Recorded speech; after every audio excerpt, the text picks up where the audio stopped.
Apa kabar? Pada kesempatan kali ini kita akan belajar tentang statistika, yaitu sebuah cabang dari matematika yang mempelajari tentang pengumpulan data, penyajian data, penganalisaan, dan menarik kesimpulan. Nah, pada kesempatan kali ini kita akan mencoba menyajikan data yang telah ada ke dalam tabel. Kemudian nanti ada diagram batang. Dan yang ketiga nanti kita akan membuat diagram gambar ya. Nah, yang pertama kita akan membahas bagian tabel dan diagram batang. Di sini saya telah mempunyai sebuah data nilai ya. Data nilai ini terdiri dari 1, 2, 3, 4, 5. Berarti ada 20 nilai yang telah dikumpulkan. Ada 20 data nilai yang telah dikumpulkan yang akan kita ubah ke dalam bentuk tabel dan diagram batang ya. Jadi di sini caranya yang pertama kita akan membuat tabelnya dulu ya. Tabel, jadi di sini ada nilai ya, kemudian lurus ya, kemudian yang satunya adalah frekuensi.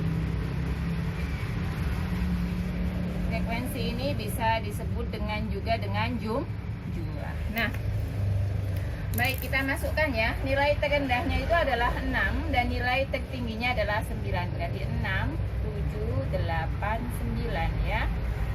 Nah, nanti kita masukkan. Kita hitung dulu yang 6 ya. Yang 6 ada 1, 2, 3, 4, 5, 6, 7, 8. Ada 8 ya. Berarti cara membuat lurusnya adalah 1, 2, 3, 4, 5, 6, 7, 8 ya. Ini kadang-kadang dalam diagram batang turus ini tidak dibuat ya, tapi kita bikin yang ada turusnya. Bisa langsung nilai kemudian frekuensi. Sekarang nilai 7 ada 1, 2, 3, 4. Ada 4. 1, 2, 3, 4. Nah, kemudian nilai 8. 1, 2, 3, 4, 5, 6. Berarti ada 6. Berarti kita tulis 1, 2, 3, 4, 5, 6 ya. Nilai 9 ada 1, kemudian 2, hanya ada 2. Nah, kita hitung jumlahnya harus sama dengan data yang telah ada. 8 tambah 4, 12 tambah 6, 18 tambah 2, 20. Berarti sudah sama ya. Nah, dari sini ya, kita akan ubah menjadi sebuah diagram batang ya. Bagaimana cara mengubah diagram batangnya? Baik, ini kita hapus dulu ya. Datanya kita hapus dulu, kita bikin di sini. Nah, diagram batang itu ya. Diagram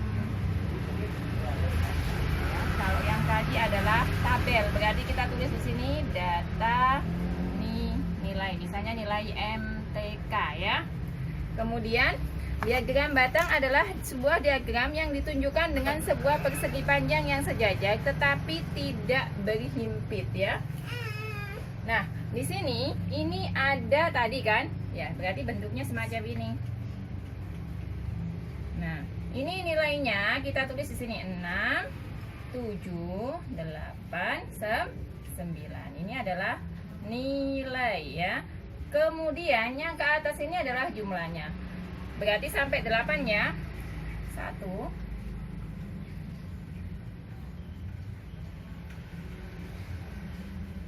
7, 8 ya.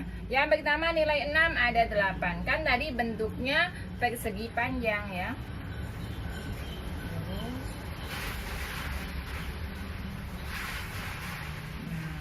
Kemudian yang keduanya 7-nya ada 4. 7-nya ada 4 ya. Kemudian 8-nya ada 6. 8-nya ada 6. 8-nya ada 6 berarti. 8-nya ada 6. 9-nya ada 2. Nah, inilah yang disebut dengan diagram batang. Ini kalau datanya adalah hanya satu data ya, dalam satu ini tabel. Nanti kalau misalnya ada 2 data, nanti kita akan bahas di video selanjutnya, atau bisa dilihat di playlist kelas 4 karena di kelas 4 sudah dibahas. Kemudian tadi kita akan belajar tentang diagram gambar ya. Diagram gambar itu apa ya? Diagram gambar atau bisa dibilang diagram lambang, atau nama lainnya adalah piktogram ya. Jadi ada istilahnya adalah diagram lambang, kemudian atau disebut dengan piktogram ya, atau bisa disebut dengan piktogram ya. Nah, caranya bagaimana? Misalkan di sini saya mempunyai sebuah data ya. Sebuah datanya itu seperti ini. Misalnya di sini adalah pendidikan ya. Pendidikan. Nah, di sini adalah jumlah. Ini adalah sebuah tabel tentang pendidikan di suatu kecamatan. Misalnya ada playgroup. Nah, playgroup itu jumlahnya ada 400 jiwa ya. Kemudian ada TK, SD, SMP, dan SMA ya. Kemudian ini TK-nya ada 800, SD-nya ada 1800, SMP-nya 2400, SMA-nya 1800. Nah, kita akan disuruh membuat diagram lambang, piktogram atau diagram gambar. Caranya bagaimana ya? Diagram lambang itu adalah diagram yang disajikan dalam bentuk lambang atau gambar untuk mewakili angka dari data. Caranya adalah kita tinggal membuat sebuah di sini ya, biar kelihatan. Membuat sebuah tabel, bentuknya sama dengan sebuah tabel ya. Jadi di sini kita tulis pendidikan ya. Nah, di sini jumlah.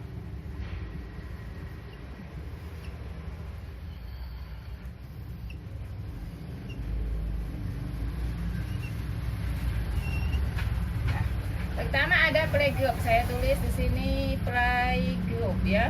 Nah, di sini saya menggunakan gambar orang ya. Nah, satu gambar orang ini mewakili 200 jiwa. Berarti kalau playgroup ada 400, berarti di sini cuma 2.